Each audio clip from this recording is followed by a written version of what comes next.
We talk about it a lot in America and discuss it. Do you know I'm playing a colonel in my next film, and this is why I look extraordinary. And I combed my hair, and I thought... You look like Hitler. Excuse me. Do you remember that episode where Don Rickles went on a wild roasting spree, and even Johnny Carson couldn't escape the flames? That unforgettable energy is exactly what made The Tonight Show so iconic. While Johnny was known for his charm and composure, there were moments when the tension, laughter, or pure unpredictability turned the studio into a pressure cooker. In this video, we're diving into the most heated, hilarious, and headline-making moments in Johnny Carson history. 1. Oliver Reed versus Shelley Winters. Well, How would you define that? And then I'll ask. English are rather kinky. They never talk about sex. Never. We just do it, madam. I guess don't. Reed had a reputation for enjoying his drinks, but this night was something special. And by special, we mean spectacularly messy. From the moment Reed sat down, it was clear this wasn't going to be your typical celebrity interview. The man was rambling, slurring, and making absolutely zero sense. He wasn't just tipsy, he was completely gone. Carson, ever the professional, tried his best to steer the conversation somewhere coherent, but it was like trying to herd a tutu, cats. Drunk British cats who wouldn't stop talking. Then there was Shelley Winters, the legendary actress sitting on the couch watching this train wreck unfold. At first, she tried to be patient. She smiled politely. She waited for her turn to speak, but Reed just kept going and going and going. He interrupted her. He made inappropriate comments.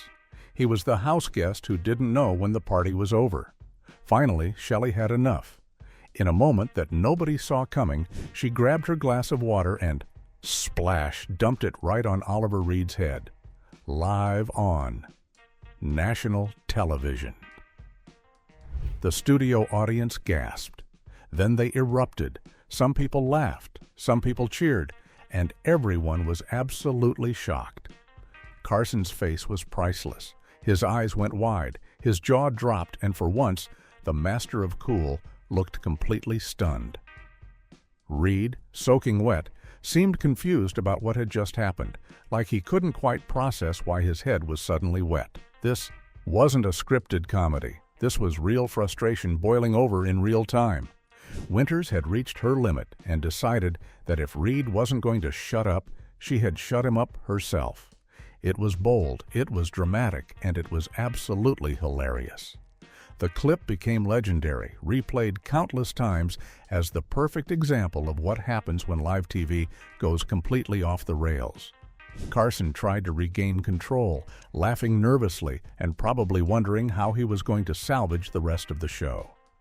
But honestly, nobody watching at home cared about salvaging anything. They had just witnessed television gold, the kind of spontaneous moment that made staying up late totally worth it. 2. Jim Fowler's baboon attack.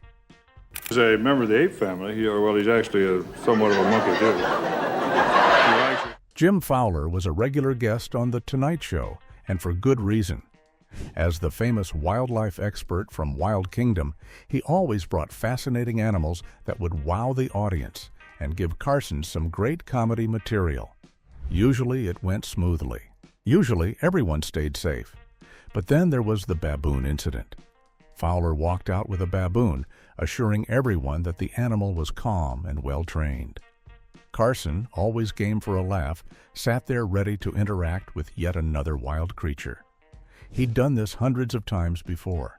What could go wrong? Everything. Everything could go wrong. The baboon was not, in fact, calm.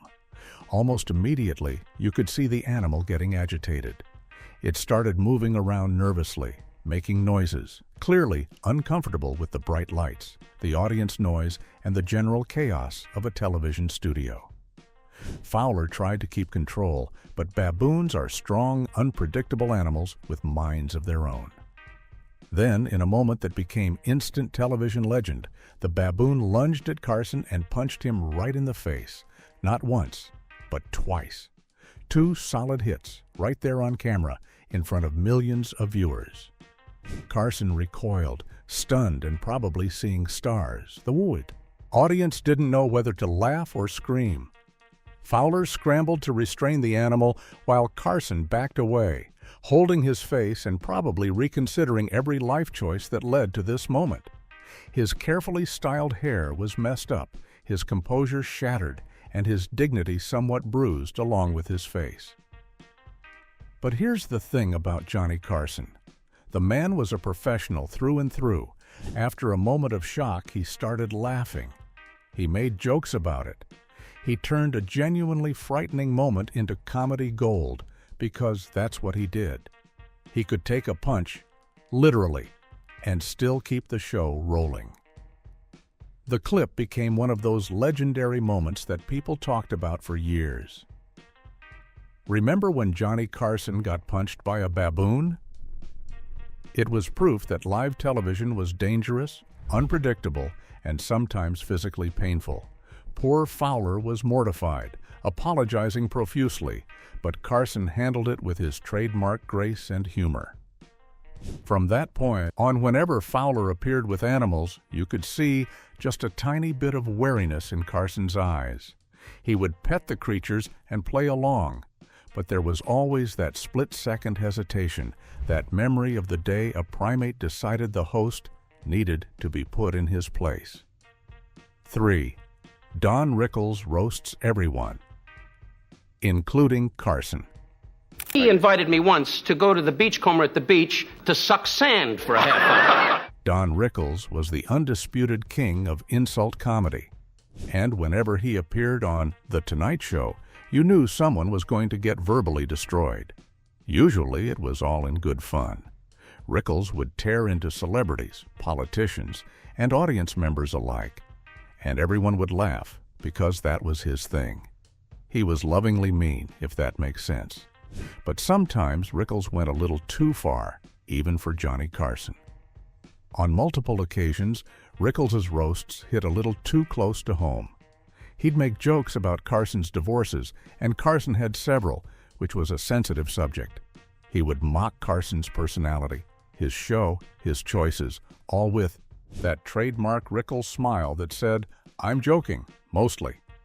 Most of the time, Carson would laugh along because he understood the game. He knew that Rickles was an equal opportunity destroyer and nobody was safe. But there were moments, brief, fleeting moments, where you could see genuine irritation flash across Carson's face. The smile would tighten, the laugh would sound a little forced. The eyes wouldn't quite crinkle with genuine amusement. Carson was a master at hiding his true feelings, but the camera occasionally caught those split seconds when Rickles landed a blow that actually stung. Maybe it was a joke about a recent divorce that was still raw. Maybe it was a comment about the show's ratings. Maybe it was just the cumulative effect of being the constant target of someone's brutal humor. The genius of these moments was in their tension. The audience would laugh, but there would be this undercurrent of, "Ooh, did he really just say that?" It was like watching a tightrope walker wobble for a second. You knew they'd probably recover, but for that brief instant, you weren't entirely sure. Rickles and Carson were genuinely friends off camera, which made these moments even more interesting. It was like watching siblings who knew exactly how to push each other's buttons. Rickles knew where the line was, and he enjoyed dancing right up to it, occasionally stepping over just to see what would happen. And what happened? Usually, Carson would fire back with his own barb, putting Rickles in his place with a perfectly timed joke that reminded everyone why Johnny was the king of late night.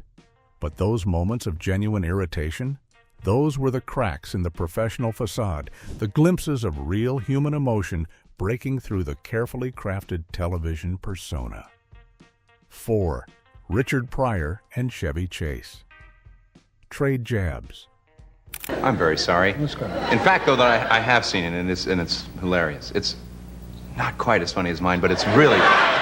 When you put two comedic powerhouses in the same room, especially during the 1970s, when both were at the height of their fame and creativity, you never quite knew what would happen. Richard Pryor and Chevy Chase appearing together on The Tonight Show was always appointment television, because these weren't guys who played it safe. The dynamic between them was fascinating and sometimes uncomfortable. Chase was the golden boy of Saturday Night Live, the physical comedian with movie star looks who had become a household name almost overnight. Pryor was the groundbreaking, fearless comedian who talked about race, society, and human nature in ways that made people laugh and think and sometimes squirm in their seats. When they got together, the jokes flew fast and sharp. They would riff off each other, building comedy in that improvisational way that great performers do. But underneath the laughter, there was an edge. Some of the jokes had a bite to them, particularly around race and comedy and who got to say what. Pryor had a way of making observations that were simultaneously hilarious and cutting. He could point out uncomfortable truths about Hollywood, about America, about the entertainment industry, all while making everyone laugh. Chase, for his part, could hold his own, firing back with his own brand of humor. But there were moments when you could feel the tension. Was this all in good fun, or was there something more going on? Were these two friends playfully sparring, or were there genuine issues being worked out through comedy? The beauty and the discomfort was that you couldn't always tell. Carson, sitting between them, had to navigate these waters carefully.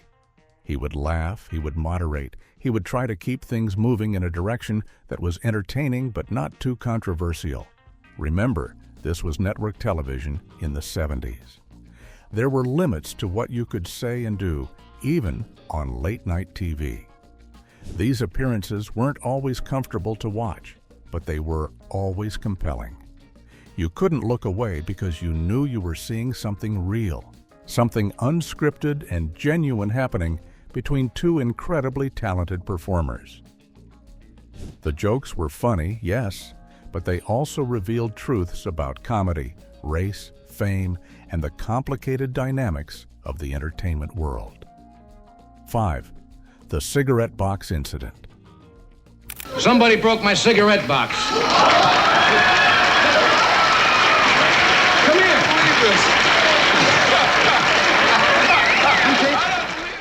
This is one of the most famous moments in Tonight Show history, and it's a perfect example of Carson's comic genius and his genuine friendship with Don Rickles. It's also one of the rare times when you truly couldn't tell if Johnny was genuinely angry or brilliantly playing it up for laughs. Here's a lighter, smoother rephrase that keeps the story fun and playful without losing the drama. Here's how it all went down. Johnny Carson returned from a night off, sat behind his desk to kick off the show, and instantly knew something wasn't right. His cigarette box, one he'd owned for years and even brought with him from New York, was damaged. The wood was cracked, completely ruined. Johnny held it up, clearly annoyed. "What the hell happened to this?" he asked, showing it to everyone. Before anyone could explain, voices from the audience and crew all shouted the same name: Rickles! Doc Severinsen confirmed it. Don Rickles had been guest hosting the night before with Bob Newhart, goofing around and banging on the desk for a bit, and Johnny's prized box didn't survive the chaos. Carson was not amused. "That's an heirloom," he snapped, sounding genuinely offended. Then someone dropped a key detail. Rickles was filming his sitcom, CPO Sharkey, just down the hall at that very moment. You could practically see the idea form in Johnny's head. The audience felt it too. Something was coming. "Can I get over there?" Carson asked the production team. When they said yes, Johnny grabbed the broken box and a microphone and did something no one expected. He left his own show mid-taping. A camera followed as he stormed through the NBC hallways toward a set marked by flashing red. Lights, the universal sign that another show was filming. "Are they taping?" Carson asked as he reached the doors. Then he added without missing a beat, "I don't care if they are." Johnny burst onto the CPO Sharkey set like a man on a mission. "Stop the taping!" he yelled, holding up the shattered box. "Someone broke my cigarette box." The reaction was priceless. Rickles completely lost it, bending over in laughter, sweat forming on his forehead as Johnny stood there like a prosecutor presenting Exhibit A. The cast and crew were stunned, confused, and thrilled all at once. This wasn't scripted. This was Johnny Carson crashing their show. "They told me you broke it on the show last night," Carson accused. "Well, I... Rickles could barely get a word out. For maybe the only time in his career, the king of insults was totally thrown off, unsure whether to apologize, joke his way out of it, or just keep laughing. "You big dummy!" Carson shouted. The CPO Sharkey audience exploded with laughter. What made it so great was the uncertainty. Was Johnny actually mad, or was this all part of the act? No one could tell. And that was the magic. Carson and Rickles had such a long-standing friendship and effortless chemistry that they blurred the line between real emotion and comedy, leaving everyone watching completely unsure where the joke ended and reality began. 6. Charles Grodin's uncomfortable question. When I'm out here, because most of the reasons people come on a talk show, I can't really do that. I can't come out and why do people come on a talk show, in your opinion? You're Mr. Talk Show. Charles Grodin was one of the most interesting Tonight Show guests because he specialized in a particular type of comedy, the uncomfortable confrontation. He'd sit there with a completely straight face and say things that made everyone squirm, and you could never quite tell if he was joking or if he was genuinely upset about something. His most famous moment came when he looked directly at Johnny Carson and asked, with zero humor in his voice, "Do you really care about your guests?" The question hung in the air like a bomb. The audience didn't know whether to laugh. Carson didn't know quite how to respond. Was Grodin serious? Was this a bit? What was happening? Grodin continued, maintaining that deadpan expression, questioning whether Carson actually cared about the people who came on his show or if it was all just a performance, a professional obligation he endured night after night. He suggested that maybe Johnny just went through the motions, pretending to be interested in people he didn't care about at all. Now, this touched on something real. Carson was famously private, famously distant from people in his personal life. He was brilliant on camera, but reportedly cold and difficult to know off camera. Grodin was poking at a real thing, a genuine vulnerability, all while maintaining that straight face that made it impossible to know his true intentions. Carson handled it masterfully, of course. He deflected with humor, turned it back on Grodin, and navigated the uncomfortable moment with his trademark skill. But you could see the tension there, the brief flash of genuine discomfort before the professional mask slipped back into place. What made this moment so compelling was its ambiguity. Was Grodin being genuinely confrontational, or was this brilliant performance art? Was he trying to reveal something true about the nature of talk shows and celebrity relationships, or was he just messing with Carson for comedic effect? The genius was that it didn't matter. Either way, it was fascinating television. It made viewers think about what they were watching, about the nature of these carefully crafted conversations, about whether any of it was real or if it was all just an elaborate performance. Grodin specialized in these moments, appearing on the show multiple times and always bringing that same uncomfortable energy. He would complain about his treatment, question the format, push back against the whole structure of the traditional talk show interview, and every time it was compelling, cringeworthy, and completely unmissable. 7. The Dolly Parton moment that shocked America. Well, yeah, I've always been pretty well blessed. People are always asking if they're real, and I would never, you see. No, you don't have to. Dolly Parton has always been open, funny, and completely at ease with herself and her famous figure. When she appeared on The Tonight Show, she and Carson had an easy chemistry, and she was game for just about any topic of conversation, including the one subject everyone always wanted to discuss but was usually too polite to bring up directly. Dolly shared a story about how, Growing up, people used to call her Blossomy because of her developing figure. She laughed about it, completely comfortable and owning her appearance in a way that was refreshing and confident. Then she mentioned how, throughout her career, people constantly asked her if her very prominent assets were real. This opened the door for Carson to make a comment that, by today's standards, would probably get him canceled, fired, and run out of television forever. But this was the 1970s, and the rules were very, very different. Johnny, with perfect timing and that mischievous glint in his eye, said he wouldn't ask if they were real, but he would pay just about anything to have his head under there. The audience exploded. Some people gasped. Some people laughed. Some people probably clutched their pearls. And Dolly? She laughed too.